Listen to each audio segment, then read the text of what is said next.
everyone. Today I'm going to be discussing COVID-19 and the workplace. So, recently has been a huge legal shift, a huge shift in the way that we're looking at the employer-employee relationship. A lot of things have been coming up, a lot of different types of situations have been coming up in relation to COVID-19.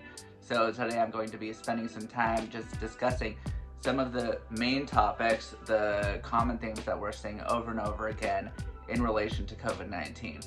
So when COVID first hit, there were massive layoffs, and there still continues to be all sorts of layoffs in relation to COVID-19. So when, generally speaking, if a person is going to get terminated in the state of California, they have to be paid on the day that they were terminated.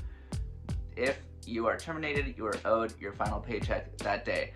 If you're not paid your final paycheck that day, then the employer can start incurring what's called waiting time penalties, which is your daily rate up to 30 days. So very important for a person, if they have been terminated or if they are terminated, to get the paycheck on the date of termination. And if you have been terminated, you don't have to sign any kind of release or anything. In order to get your final paycheck, you have to get your final paycheck anyway. You're not obligated to sign any form of release in relation to getting your final paycheck. So basically, supervisors have been known recently to harass employees based on COVID, and these can fall into different kinds of violations. For example, I've heard of a situation where a supervisor will make fun of a certain ethnicity or race because they think that those people will transmit COVID quicker than other people.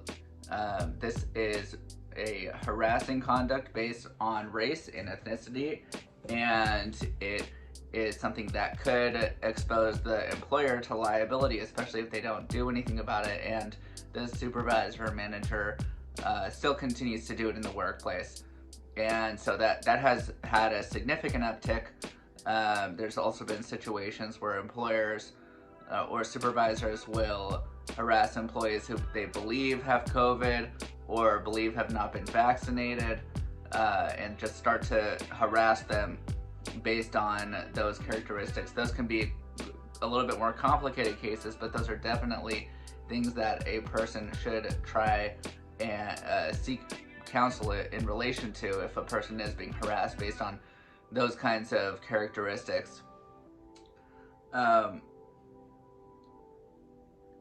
If an employer thinks that the employee has COVID, is the question often comes up if the employer can just send the employee home that day. So if they think that they are ill, then can they send them home?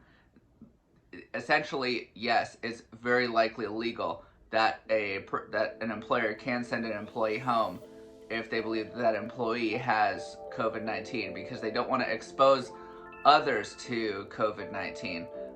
So that could also increase the employer's liability. So right now there are ways to get workers' compensation benefits if a person does get COVID-19 from the workplace, and so by continuing to have this person working in the workplace who has COVID-19 and further infect other people with COVID-19, then that could expose the employer to more liability. So yes, it's very likely the employer can just send the employee home if they believe that the employee has COVID-19. So here's a major question that has been coming up very recently, especially with the new mandates that have been coming up in regard to vaccinations. Can the employer require an employee to get vaccinated? This is a very complicated question. The general answer is yes. However, there's a couple exceptions, at least as of right now. The first exception is whether the employee is suffering from a disability. So a disability is generally defined as something that substantially limits a major life activity. So can you get out of bed? Can you go for a walk? Can you dress yourself? Can you drive? Things of that nature that are major life activities. If you're not able to do those things, then you may be qualified as legally disabled. The issue is this: how does it relate to vaccination? there are apparently situations where a person may have adverse health reactions if they do get the vaccine. If they've been told by a doctor or a medical provider that they would rather not give them the vaccine because of the unknown health risks, if a person has serious underlying conditions, then that could be a situation where a person may be better off not getting the vaccine.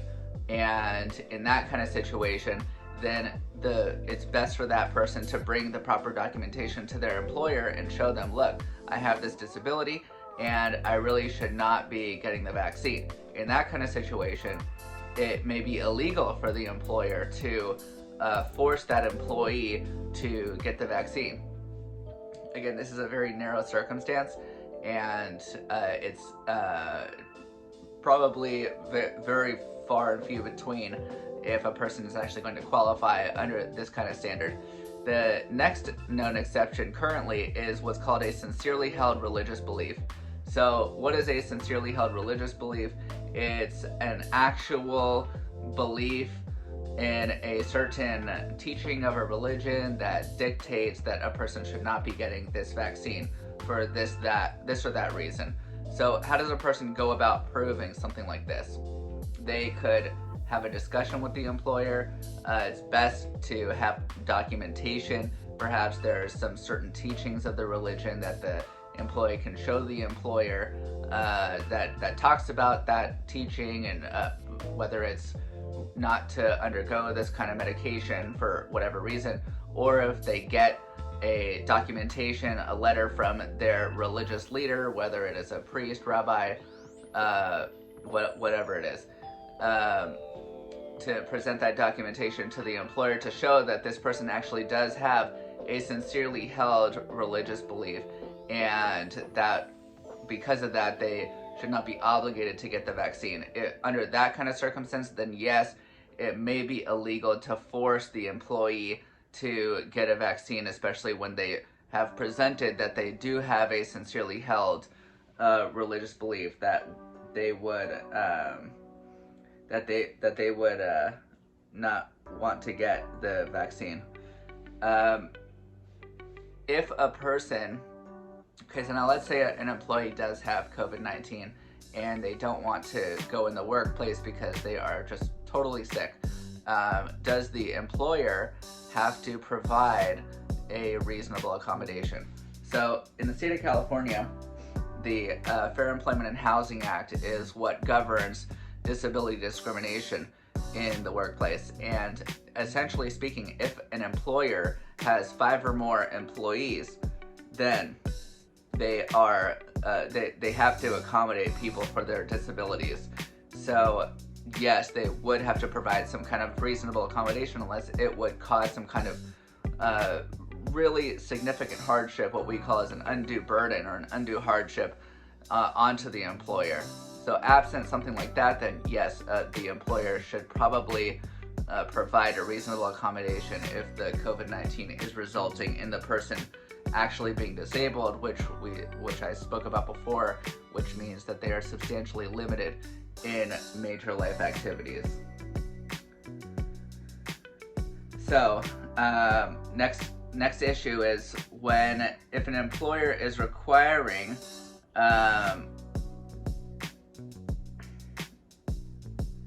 an employee to wear a mask in the workplace.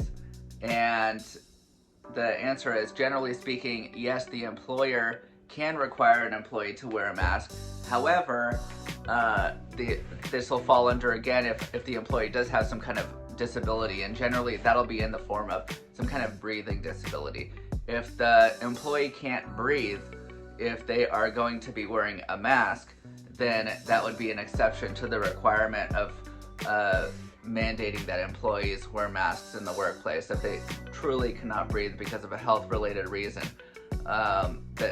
Again, if a person does have this kind of disability, it's best to have some kind of documentation from a medical provider showing the diagnosis, and even better would be having a letter from a medical provider indicating that this person should not have to wear a mask if you fall into that category.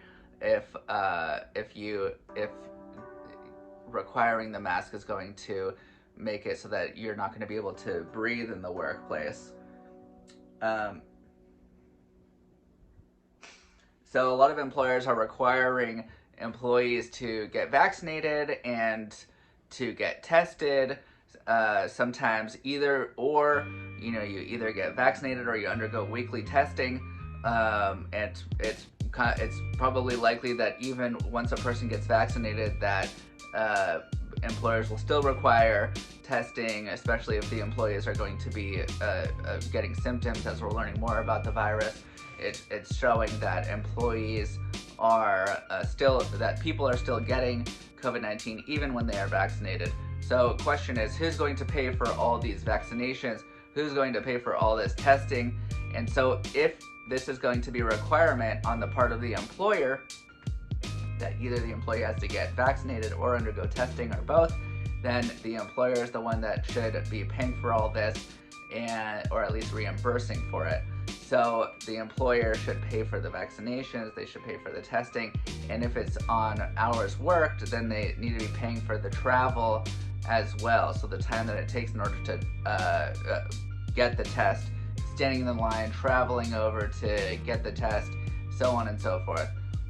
Very important for the employee to keep track of the expenses that they are incurring and to provide that kind of documentation over to the employer so that they can get proper reimbursement for the vaccinations and for the testing. And